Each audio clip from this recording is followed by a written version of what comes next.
I couldn't help noticing in that earlier scene, it's like, wow, that was a stretch because you are not that guy. You are not that guy. Anybody who knows you or has watched you on screen. I have what time for one last question, and it gets back to these. It's extraordinary to me that both of you have been a part of movies and in the case of the West Wing television shows that are really generational touchstones.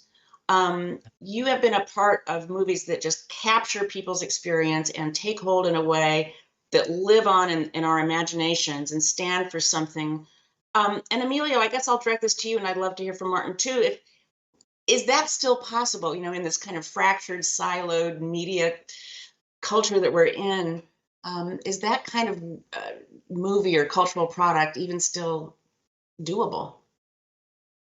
Well, I think by the very nature of us talking about this movie 12 years after the initial release, I think the short answer is yes. I think that if you can make a film that transcends generations, that moves through time, that is still relevant 10 years, 20 years, 30 years after you made it. I mean, look at this year is going to be the 40th anniversary of The Outsiders.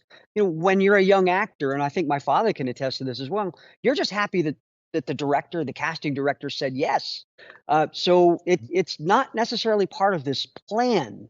You just it's luck, it's timing, and I think again, who knew that we would still be talking about Apocalypse Now 40 years later, or Breakfast Club 30 years later, and the way I believe is that kind of movie that it's going to outlive everybody who's listed in those credits.